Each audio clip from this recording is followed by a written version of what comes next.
Taylor Borst, welcome to the Social Angle Podcast. Hey Vin, thanks for having me. I'm so excited to be here. Absolutely, I'm excited too. Melissa wanted to be here today, but she couldn't make it. Oh, So I have you all to myself today, which is awesome. We've been looking forward to this episode for a while. We've seen what you've been doing on social media last year or so, and we're really excited to have you. So today's topic is going to be staying relevant on social media with things like memes, pop culture, and TikTok, which things that you're really good at. Now, before we get into the questions, why don't you tell us a little bit about Taylor Borst, how you got into the industry, and how long you've been here? ooh, all right. So I've been with American Solutions for Business for just under 6 years. So I actually stumbled into this industry. I really had no idea that it existed before. It's like you're either born into it or you just randomly fall in. I think that's kind of the saying. That's you too. Yep, I had no idea this industry existed until I was hired into it. Yep, so same situation. Nice. So I guess I was in my senior year of college in Wisconsin. I was planning to move out to California to be with my now husband. But while I was out there interviewing, he actually got a job offer for central Minnesota. And I'm like, shit, where am I going to work? Like, what am I going to do? I'm actually a Right. native Minnesotan, and so is he, but that was never part of the plan. So what I ended up doing was basically looking at all of the area Chamber of Commerce websites and finding applicable companies that I was basically trying to convince them to give me an interview and plead my case for hiring somebody that was out of college, because that was a big concern for me. I'm like, I don't have professional experience. Who's going to hire me? I have a bachelor's degree in communications and emerging media, which is so funny that it all just kind of landed here. But anyway, they gave me an opportunity. I started in the strategic operations support team, and I've just kind of worked through a ton of different roles, from working with our vendor relations team, marketing team, events teams, and now I'm head of communications and public relations. So that's kind of in a nutshell how I ended up here. That's awesome. So you went to Wisconsin. So I went to Stout, which was Okay. a kind of smaller school in Wisconsin. Oh, So okay. you were either an engineer or you were creative. And I'm definitely not an engineer. And some days I question the creative part, but I think I kind of fall more onto that side. No way. You're creative. That's why you're on our show today. So let's talk social media. You are crushing it. Sure. A year ago, I had no idea who you were, but then I saw you starting to show up on social media. And now you're everywhere. I see you on podcasts. You're writing articles, you're in blogs. So tell us, when you started using social media for business and what's your favorite aspect of social media marketing? Ooh, okay. So there's a lot to that. So this year, I mean, with the pandemic, obviously it has caused a lot of change, right? And some of it is scary change, and some of it is really wonderful change. And so I think that has been one of the great things to come out of this year. Is it's forced a lot of us and given us a lot of opportunity to become more social and to tell our stories in a more collective way online. There's a lot of different levels to social media and to exposure. So within ASB, we've actually had a closed Facebook group for a couple years now. And so, I've been constantly posting on that for a long time. But when the pandemic hit, it was like, let's kind of create this more collective experience. We're starving for that interaction that we can no longer have in person. So yeah, that's kind of a lot of that. But then thinking back, even, I've been on social media since middle school. So I had this realization not too long ago that I've been on social for more years of my life than I have not been on social. So a crazy thing to just kind of realize. But really, 3 years ago, I think that's when I started to play a little bit more with getting involved with, professional and personal. And when I think about that, there's so many layers to it, where it's like you can post professionally, but posting on that personal level is really just as important, because the social stuff, the things that explain who we are as people and our personalities, is important to our professional network as well, because we're still building that relationship. Yep, I love that answer. I've seen a huge transition, Hmm. um, on social media since I started. Now I've been doing social media and on social media for I think 12 years now, 13 years. Now that is not less than half of my life, unfortunately. That's Oh, come about, on. well, I'm embarrassed to admit that's about a quarter of my life. So yes, I've been using social media a lot, and when it first started, for businesses perspectives, it was all about the brand, the brand, brand, brand.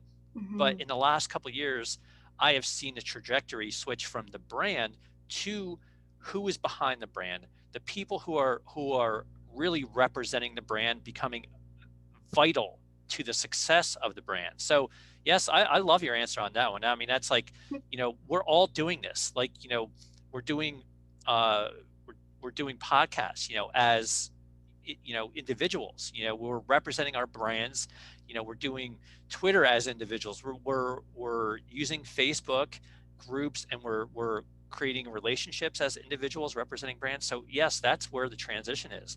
Well, Um, and then I also love that you said that too. It reminds me of, well, so Dana Zezo is my direct boss, and he's been an incredible mentor just when it comes to philosophy on social media. And he has the same thought as you too, and it's such an important one that it's from day one. He also joined social media early on and used it for business and just kind of hit the ground running and has always had that mindset, and we agree on most things when it comes to social media, but it's also really fun to kind of see what we disagree with too, and to just see what we're comfortable with right. sharing versus not sharing. But so much of it merges together, and it has to reflect who you are and the parts of your life that you want to share. Because I think what happens is when we get pushback from people who aren't on social media, they're like, oh, I'm not comfortable sharing all of my life, or I don't want people to get, too much information about me. Well, guess what? You get to decide what you're curating for your audience. Nobody's forcing you to, take videos and photos of the things that you don't want shared. Sure. You're in the driver's seat, so you get to really paint that picture for your audience. I have a quick funny story about Dana Zezo.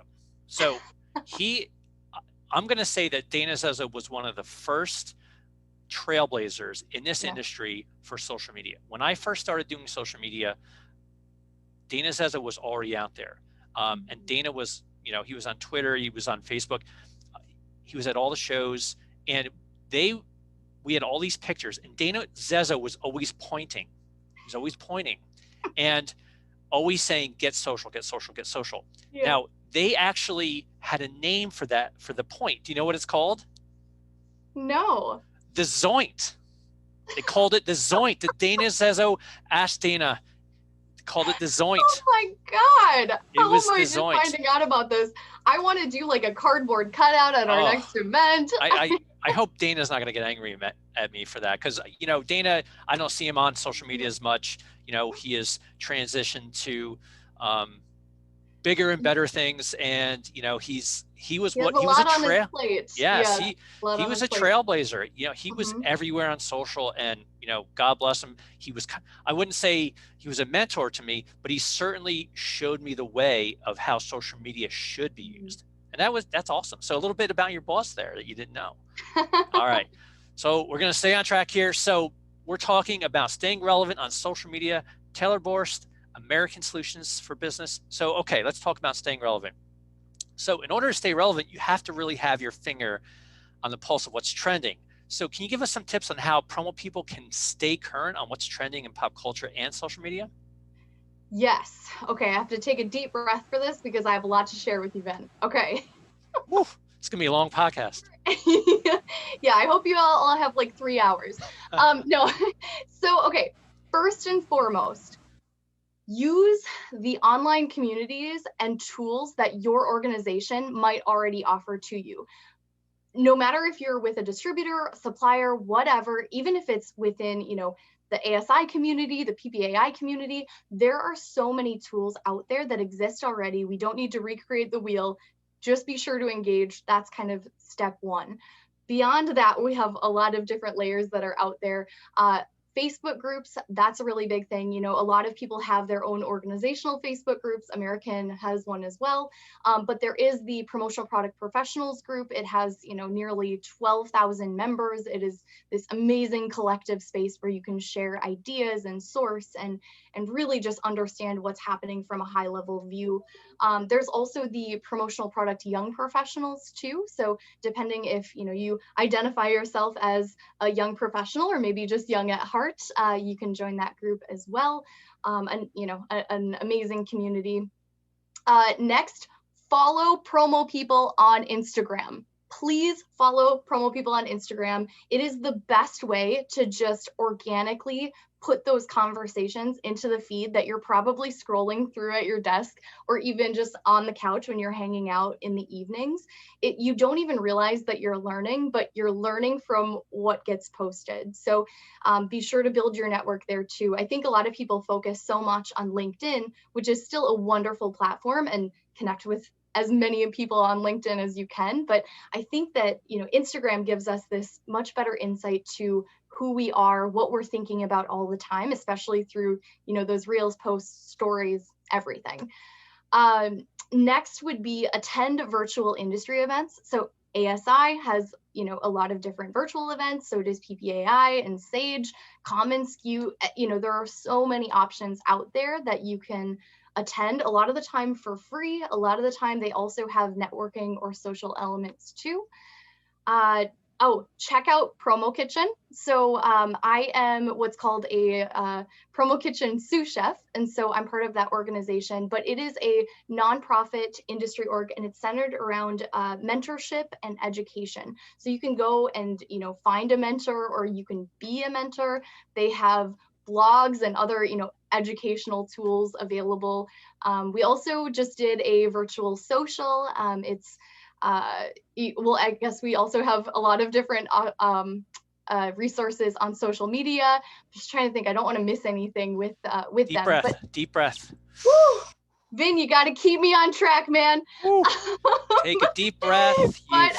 Yes. I Hey, get look. so excited. There are so many resources. The resources. Go ahead. For Promo Corner, so I'm also a contributor writer for Promo Journal. And so I have a monthly blog that you also mentioned a little earlier too, but we have a lot of very talented writers and content creators there. Get involved with your regional organization. So I'm also on the board of directors for UMAP. So that's in the Midwest here, but we've done some virtual events, virtual happy hours. It kind of creates this smaller local community for you to engage with too. So you can kind of get like every level of that commitment. And I know that, yes, it is a lot of information, what I just like spat at you right now. But oh, it's valuable though. The important part to remember is that you don't have to engage with all of it at once. You just have to engage and take baby steps and do whatever works for your schedule. Yeah, I mean, look, you know, a lot of people who are jumping into social media, you know, and it's funny because a lot of people are just jumping into social media from a business perspective. They have minimal time. You know, they're just looking for little bits and pieces. What should I do here? You know, if I'm going to be on this network, what should I do now? Like you mentioned Instagram. So if somebody only has 15 minutes a day to spend on Instagram, you know, you're saying follow people in the industry. Now, let's name drop. Who should they follow? Ooh. Oh my gosh, you're putting me on the spot. I'm gonna miss so many people right now. Okay, so beyond everyone that we've already talked about today, be sure to follow all of the orgs that we just talked about. But you know, the big ones, I mean, PBAI, ASI, but also, you know, people like Charity Gibson, Bill Petrie, Dana Zezzo. I know we talked about him. Brittany Godsey. Oh my gosh. There are so many talented people. I feel like I should just like bring up my Instagram right now. But actually, when we post this, I am going to tag a bunch of people that you should follow on Instagram too, just so that we make sure that we hit everybody. Sure. Because we have so many talented people. Joanna Gottlieb. I mean, she's amazing. Definitely. With, you know, Promo Kitchen. She's such an up and comer. And I shouldn't even call her an up and comer. I should call her an up and comer in the social media TikTok Sure, sphere. sure. She's kind of my my go-to. I feel like the two of us have been really just like experimenting a lot with media lately, Yeah, and so yeah. she's very talented Yeah, too. we interviewed Um, her. She was great. She was oh awesome. yes, yes. We'll be sure to tag a bunch of people to follow on Instagram for Totally. sure. And you mentioned Facebook earlier. Yeah, You know, I have a love-hate relationship with Facebook. I have to be on it for same. work. Yep. But you know what? I think, just my personal opinion, if it weren't for Facebook groups, Facebook would probably be on its way out. I think Facebook groups are an essential for Yes. people in this industry to do business. People are doing business. They're doing business in like you said, promotional products. Professionals group. We have an ASI members group that I know. I've interviewed people in that group who are doing business. I interviewed a supplier who had his biggest sale thanks to the group. Groups are where it's at. If you know Mhm. the right group, if you get into the right group and you understand who's in there, and you get in there and you start finding people who are having, you know, problems, and you are a solution provider and you see an opportunity, boom. I mean, that is where people are doing business. They're not doing business on a Facebook business page. That to me is just like, do you have to have a Facebook business page? Yes, I think I call it like the digital, the Facebook digital yellow pages. Because if I look for a company and they don't have a Facebook page, I'll tell you something. Mhm. I probably will look to the next company if they don't have a Facebook Mhm. page. Yeah. It's a great place to keep your URL, your website URL, your phone number, your contact information. But that's really it. That's my personal opinion. Facebook groups, that's where it's at. I completely agree. Completely agree. Whew. I need a deep breath now. I know we should keep each other in check for the rest of this interview. I know. All right, so next question. So let's talk about staying relevant with meme culture. You wrote an article earlier this year about meme culture and that it was going to be a trend in 2021. Can you tell us a little bit about what memes are, for those who don't know, and then how Sure. do you stay relevant with meme culture? Sure. Okay, so first off, the basic explanation that I can give for a meme is that it is a photo or a video. It often has text, above, below, but it doesn't have to. But, I would say that now it has a much more fluid definition where, maybe like 10, 15 years ago, there were much more strict kind of unwritten rules for the type of meme that was used or applied. So, I've been on Reddit for years and years, and I've never seen that as a platform for really our industry or social or anything. But it is, this again community where you kind of learn to speak a language. So in a weird way, memes are a type of language, and it represents this bigger social consciousness that essentially constructed its own way of communicating. And I'm just so intrigued by that, because no one person just sat down and decided all of Right, the rules. And listen, this is not me up here saying this is your new social media strategy is just post straight up memes. Do not do that. right, That's not right, what we're saying. But there is something to say, about this type of buy-in happening, right? You need to be able to speak the language. You need to be able to move really quickly to capitalize on what's happening from this collective pop culture standpoint. And I'm seeing that the same thing is happening on TikTok too, where you have to know, if a certain sound is coming through, likely there is a trend attached to it where you are doing a certain thing, whether it's a dance, whether it's a challenge, whether it's just the joke. It's kind of like this big inside joke, and you right. have to know what's going on in order to play a part in it. So let's talk about, you and I talked about before we started recording, let's talk about a recent meme that Yes. went viral. Yes. My favorite. Yes.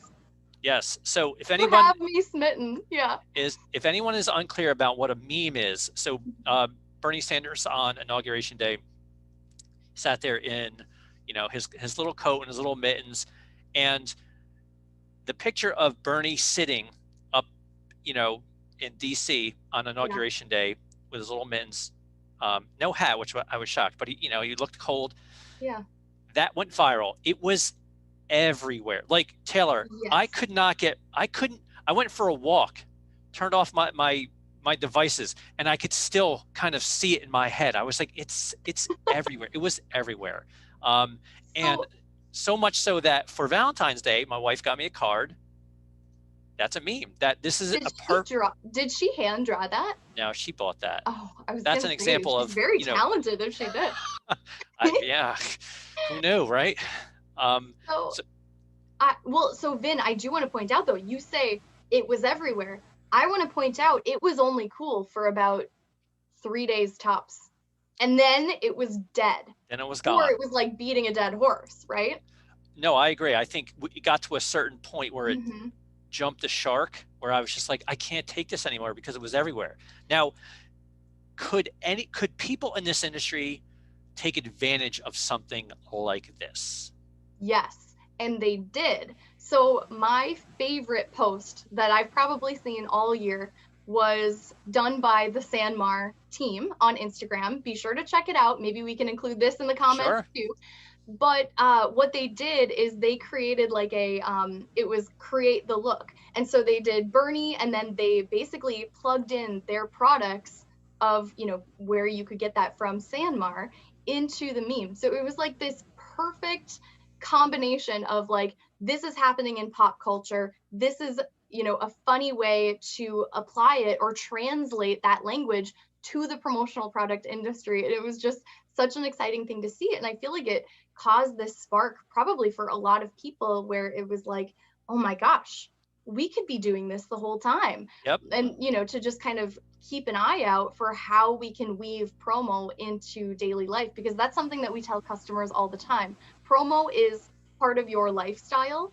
It's not just some random junk that you put your logo on. It should be something that's woven into your life. I So love this is that. just this, reflection of that. Right. And it's funny because stuff like this was so hot. Like I don't remember anything this hot since the dress. Do you remember the dress? Is Yes. it gold? Is Oh it my gosh. purple? Whatever it was. Yeah. And that was hot for a long time, Yeah. probably a couple weeks, maybe not a couple weeks, about a week. And then there was that audio thing. Do you remember a couple years Oh ago? yes. Oh my gosh. Now I can't remember what it was, but yeah, everybody would hear a different version Hear a of it. different, yeah, it was two different things, and Mm-hmm.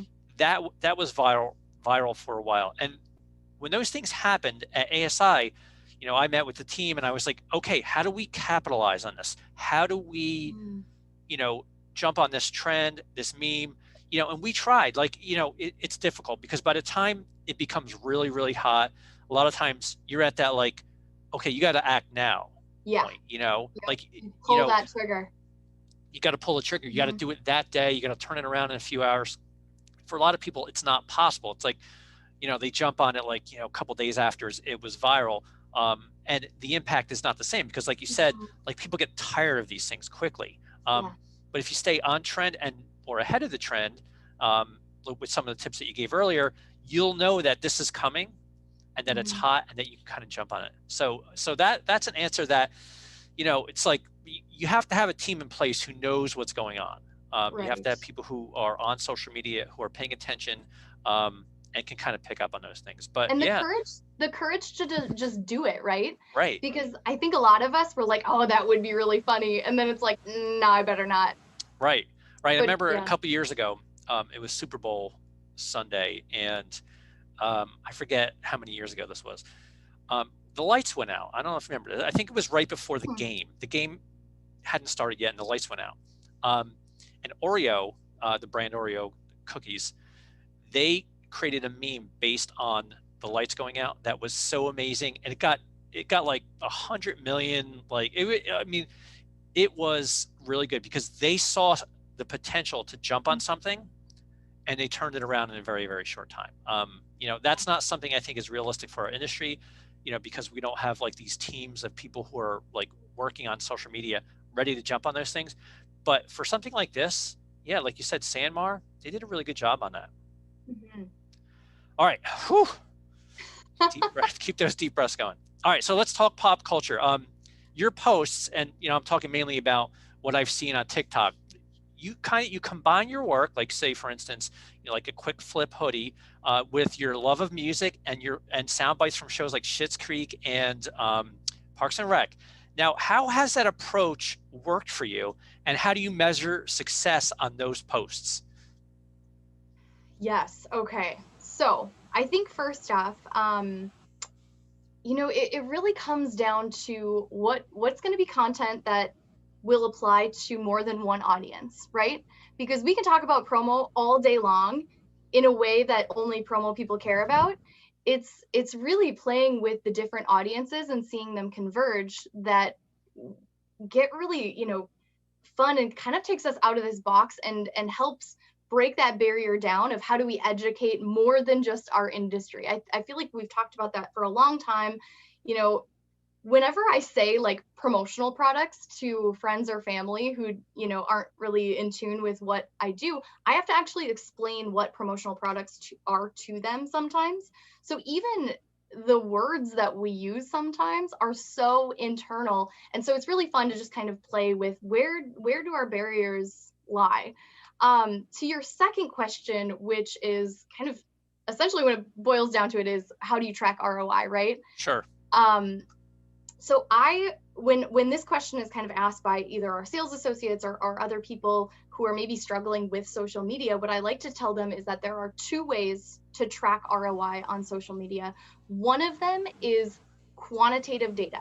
That is the ability to actually track your metrics and see if, did this post actually result in a sale if you're a sales associate, or did it actually get use or traction or some immediate response from it? That doesn't come super often. And, the trade off is that it's super easy to track because you remember it, you have the numbers. The second form is qualitative. Let me Oh, stop you sure. right there for a second. Yeah. So you said to track it to a sale. Are Yes. you tracking? The only way that I am able to even know if it tracks to a sale is if one of our salespeople use that content on their own channel, or maybe they create it and then talk to us about it. I So see. Okay. it's so tough. And I'm speaking from somebody who is part of the corporate team, but we work all day to make sure that our salespeople have the resources and understand what they're struggling with too. So understanding how the distributor salesperson is going to track their quantitative ROI, right?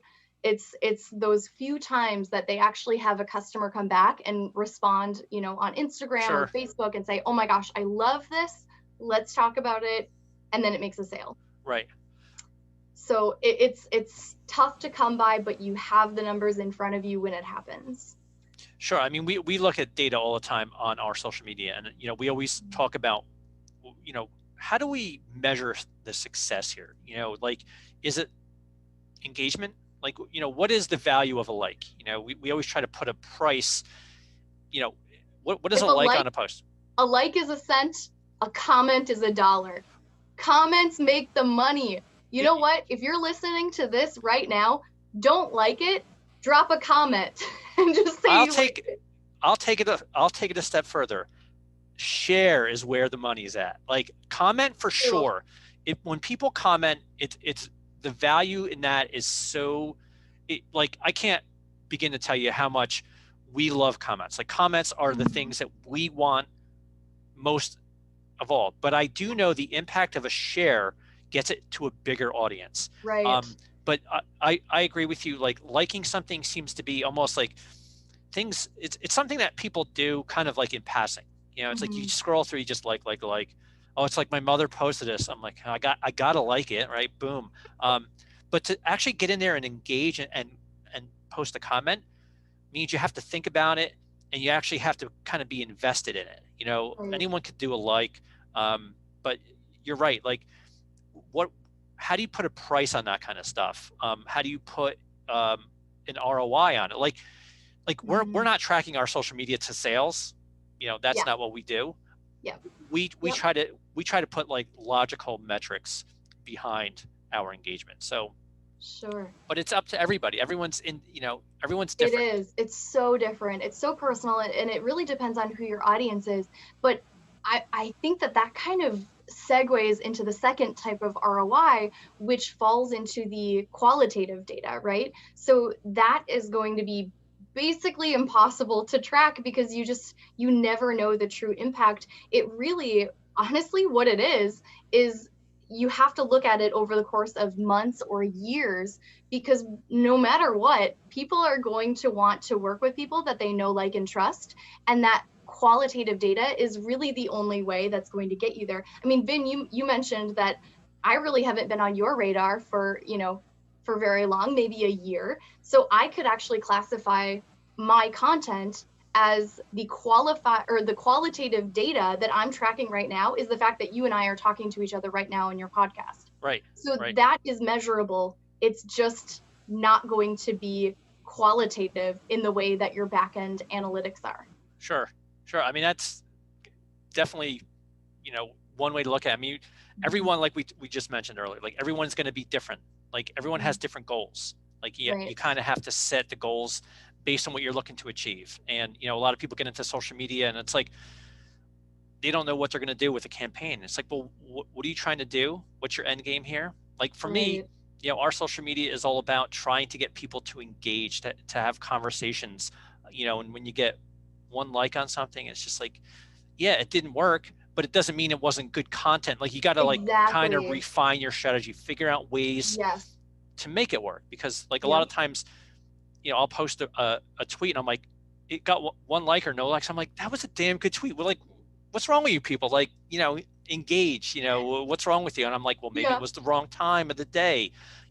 Maybe, our industry, maybe I posted it during a virtual expo, and everyone's concentrated doing something Mm-hmm. else. Like you have to really kind of like look into all possibilities.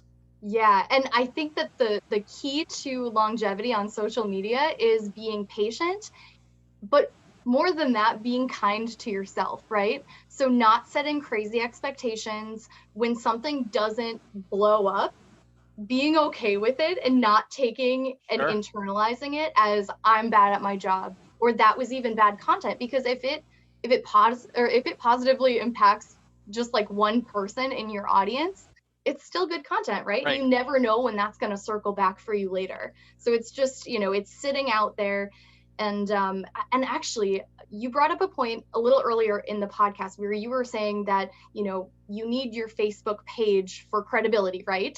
Mm-hmm. And so having good content across the board is going to help build that credibility overall. And that's very hard to track if you're trying to cold call somebody, they don't answer you, but then call you back after looking up all of your socials and deciding that, okay, yeah, I like this person, I think I'm going to trust them. You will never know the answer to that unless you just find out in conversation Right. later. Like No, you'll never know. yep, totally agree with you. We are, the gems are just dropping here. We're just, oh my God, we could talk all day. So We get t-shirts made. I may need a nap here. So okay, let's talk TikTok. TikTok seems to be where you're really getting the most notice. I don't know how long you've been on it, but you're Not certainly, long. no, you're getting attention. This industry is got a lot of, I shouldn't say a lot. There's a handful of people in this industry that Mm-hmm. are really doing great things with TikTok. Now, a year ago, maybe a year and a half, I did a podcast with Patrick, who was before Melissa, and I sat there and I said, there is no way TikTok is going to be a viable social media platform in this industry. And I have since taken that back. I think TikTok is an awesome platform. Now, you use it, you're standing out on it. Why TikTok? Why not Instagram Reels? Why not another platform? You know what? The simple answer, I started using TikTok before Reels came out. Okay. So, I mean, there is a lot more to that too, because I've been thinking about and probably should start to play around more with Reels. But I think that the reason why I'm really trying to build more of an audience on TikTok is, there is so much growth potential there. We don't know what that's going to look like, but I want to have that safety net. I want to spread myself out a little bit. If we ever find that one of our other key platforms that's relevant now starts to lose that relevance in the future, I want a foundation. I'm trying to grow my little plant over here. And, if I need to harvest it someday, that's great. If not, that's fine too, because it's getting me content that I can not only create on that platform, but pull onto other platforms. And Vin, you said that I'm having success on TikTok. I don't even know if I would classify it as success on TikTok. Great Success point. with success with TikTok, yeah, maybe by pulling that content, posting it in the groups, and teaching how we can apply moving forward. Because I would say I've probably gotten, I have gotten much more engagement with my TikTok videos in Facebook groups, I which think is that's a really kind of funny. I think that's a very important distinction, because we've talked about that a couple times this year, or in the last year, um, with Javier Melendez, who Yeah, Javier has, is, oh yeah, yeah, he's a great one to follow too. and he is Yeah. standing out, not on the TikTok platform. He's standing out on Facebook, on LinkedIn Instagram, too. on Mm-hmm. LinkedIn with his TikTok videos, and I think that's a very, very Mm-hmm. important distinction to make, because people are like, TikTok allows you to share their content. Now, when you see a TikTok video, you see the TikTok watermark on the video, so it was created in TikTok, which is Yeah. a very great branding idea for TikTok, because they're allowing the shareability of their content, but they're not Mm-hmm. letting people, share this stuff without letting the world know, hey, this is a TikTok video. Now, that said, I agree with you. I don't think TikTok is a platform where you're going to find your customer base. Like, it's a very young place to be, right? Yeah, Is young it? people are. Yeah, I think so. I mean, I'm not on it, I and think, I've yeah. No, you're right. The base is young, but over the last couple of years, astonishing how many people I've seen start to migrate over. I But yeah, agree. you're right. I Yeah. agree. Like Natasha Rawls is on there. Hmm. She's One of her TikToks blew up, I know. and it has like over 1 million views. So cool. Be sure to Yes. check her out too. Yeah. Yeah, she's great. And it, yeah. She's been on there for a while and she's doing great things. But I think the potential for that platform is how you use it in other social networks. Now, I'm Hmm. not going to begrudge people, you know, or the platform. I just think that what you guys are doing with it and standing out on other platforms is the way to go. Like I didn't see your TikToks on TikTok. I saw your TikToks, in the Sure. groups, and I was like, those are awesome. I'm like, I love the fact that TikTok allows you to, and the same with Reels, they allow you to do everything right there with your phone, right? Like Hmm. the app is like a studio. You have a reservoir of amazing sound bites, uh, music, and all kinds of filters. That to me, I think, is the appeal of TikTok. Would you agree? Yeah, for sure. There's so much creative room, and it kind of tricks the audience into thinking that you are better at editing videos when really it's so approachable. It's much easier than it looks, I promise. And I know that we're already like way over time, but there is a way that you can remove the TikTok watermark on there. All Uh-oh, you do a is when you hack, life a hacks. hack, everyone. Okay, so if you're a TikTok user, download or save the actual TikTok video as a live photo. Then in your camera roll, basically convert it from a live photo back to a video, and the No watermark is kidding. gone. I just learned that the other day. But anyway, okay. TikTok's gonna hate you for this.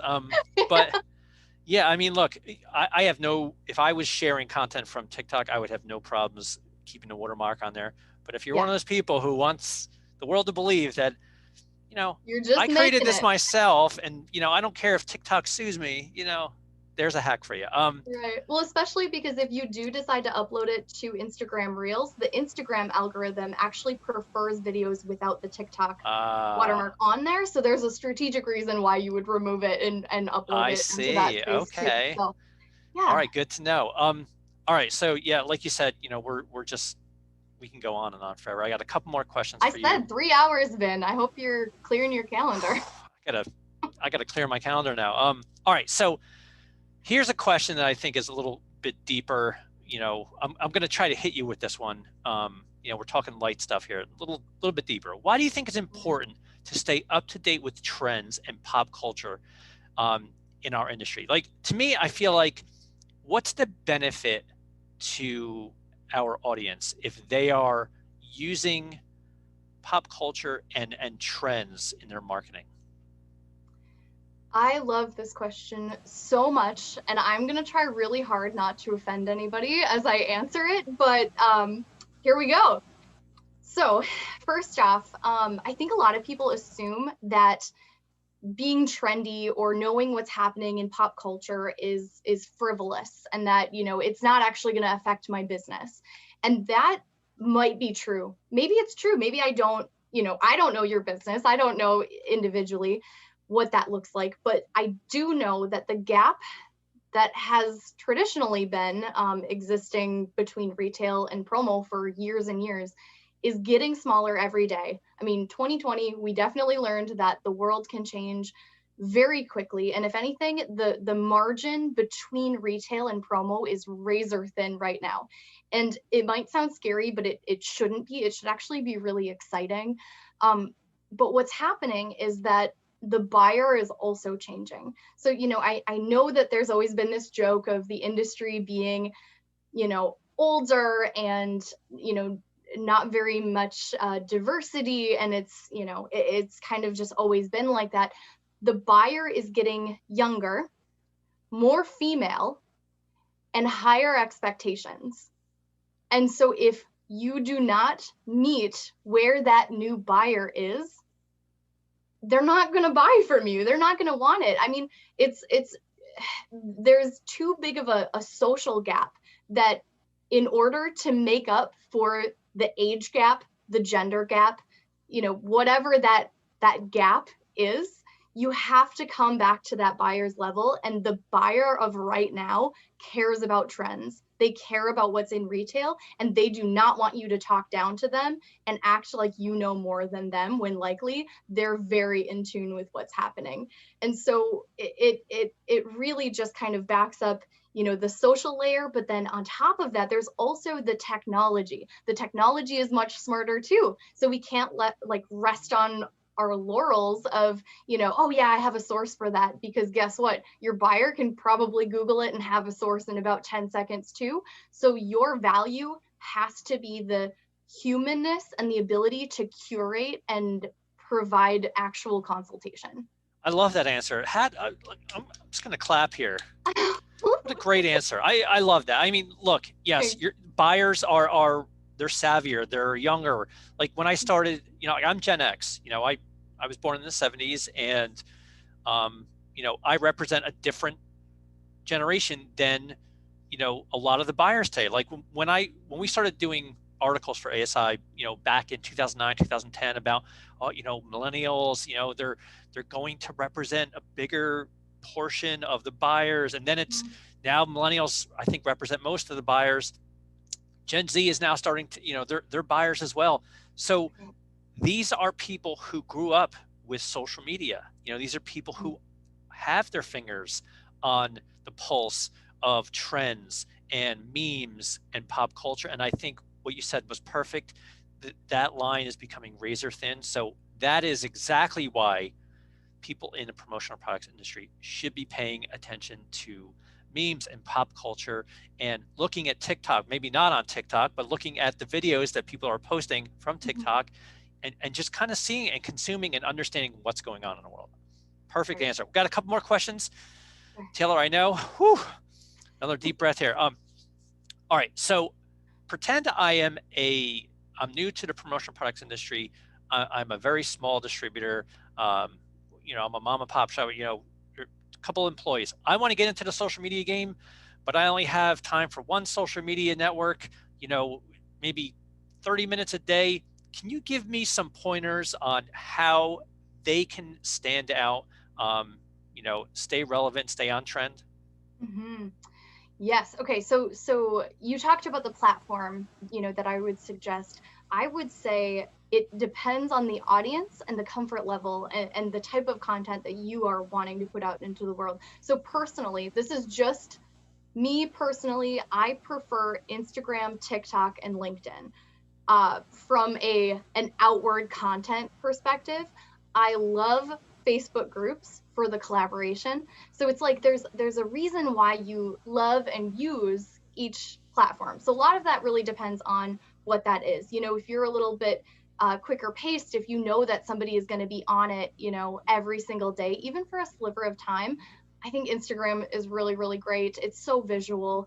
A couple just other tips, beyond what we've already talked about, is put content into the world that you want to consume. I can't tell you how often it is where I'm following a page on, Instagram, and it's literally just flyers all day long, static images, static flyers. So these, and there's nothing wrong with throwing those in every once in a while, but if you're about to post something that you yourself wouldn't care about, don't post it. Like it has to be quality. You have to be consistent. You don't have to post every single day, and don't post if you don't have anything good to say. It's like, what is that saying? If you don't have anything good to say, don't say it at Don't all. say, yeah. Like that, No, that might be a good rule of thumb.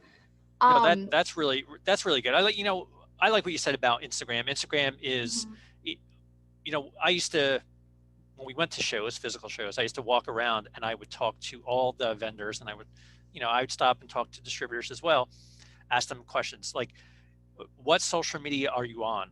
Everybody said they were on Facebook, um, mhm. but they Yeah, said they had, my grandma's yeah, also on Facebook. right. But they said that they had to be on Facebook.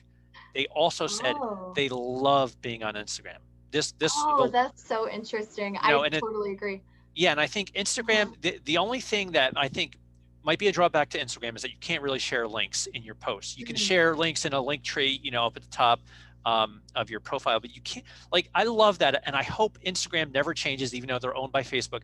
I hope they don't start adding links into their content, because that mhm. sort of, nuance to the network allows me to stay in the network. Like, they don't Yeah. want people to click out and go somewhere else. They want you to stay on Instagram. And I think there's an appeal to that. So, you know, if I had to answer this question, you know, again, like, back to the Facebook, love-hate relationship with Facebook. I think if people want to build relationships, they only have 15 minutes a day, 30 minutes a day. I would recommend, hey, you got to be on Facebook, find the right groups to be in, Mhm. and build and forge relationships in those groups, because there are groups for just about anything out there, and you can find buyers in those groups. I mean, you can search nationally, you can search hyper local. Facebook groups are where it's at if you want to really kind of build your network. And look, LinkedIn too. LinkedIn is amazing for building your network as well. But again, like, if I had to tell somebody, it's like, hey, I'm just getting into the game, where should I start? I would always push Facebook. But then again, I'm Gen X. Well, and it also depends. Do you want to be more collaborative or more performative? Right? So collaboration happens in those Facebook groups for sure, but then performative, sharing is what's happening on Instagram and LinkedIn. You're kind of putting more content out into the world, and yeah, you can comment on, people's other, or you can comment on their posts, but you're Hmm. not really having a group conversation. Right. The last thing that I would say as well would be, okay, so I every single time I post anything ever, I get a little scared before I hit post. I like every time I like get anxious. I'm like, "Oh god, what's going to happen? What's going to happen?" So it's normal, and if you know that it's good content, don't let that be the thing that stops you from posting, So because why do you every get nervous? I don't know, and it's probably not for a healthy reason. I think I worry about, what if I don't get the engagement? What if I don't, like, Okay. it's all unhealthy things. It's like Right. it's what we talked about earlier. It's like, be kind to yourself, don't set unrealistic Sure. expectations, or it's things like, I don't want to ever speak outside of my personal brand, Sure. um, or have somebody maybe misunderstand what I'm trying to Sure. convey. Like, I think that that's a big thing too. It's like, I consider myself a professional communicator, and I still have high anxiety that I'm going to be misunderstood and that I'm miscommunicating. And so if for those people who aren't maybe in a role like this, that is a normal thing to have. And you should probably have a little bit of a healthy dose, but also have the confidence to counterbalance that too. And that's a great point. I think, when it comes to social media, for people who have never used it or are Mhm. resistant to use it, there is that sort of concern that once Mhm. they start doing it, are they doing it right? Is the messaging correct? Are you going to get negative comments? And I always kind of jump to doing live video. And when I first started doing live video, I was nervous. I didn't know what to do.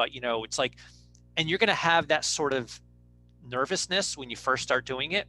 But I think after a while, it becomes less and less each time. Oh, Like for you said, sure. For and sure. I still get nervous too when I create, like we talked earlier, like when I create a great piece of content and it doesn't do well, and I'm just like, when I post it, like my immediate knee jerk reaction is like, go right there. Like, where are the likes? How come it's not getting likes? How can, like, dude, just put it away, come back in an hour, you know, and check on it. It's like if your Right. phone starts blowing up, it could be a good thing, could be a bad thing, but don't worry about it until, just don't worry about it. And social media, if there's anything that I've learned about social media over the years, is that you're going to fail, you're going to make mistakes, but you got to keep on working at it. Like, the Mhm. mistakes that I've made, like I've made mistakes on our social media. I've had to answer for some of the things that I've done. I've pissed off people. I've done things that I didn't know were going to be received the way that they were received, Mhm. and I've learned from it. Over the years I've kind of like, I understand the audience better. I understand what I can and can't do in terms of like, like sometimes you could be tone deaf. You're in a pandemic, you probably shouldn't be using too much humor, like, but these are things that you kind of learn by doing, not Right. learning by not doing. Like, you have to do it. Like, to your Yeah, you point, have it's to like, allow yourself to make the mistakes. And the funny thing is that sometimes, in a weird way, the nervousness is actually a good sign because it means that you're taking a risk. absolutely. Like Mhm. this call, I was nervous to talk to you. I never talked to you before. I was like, I've oh never look, talked to you either, but I feel like we've known each other for years now.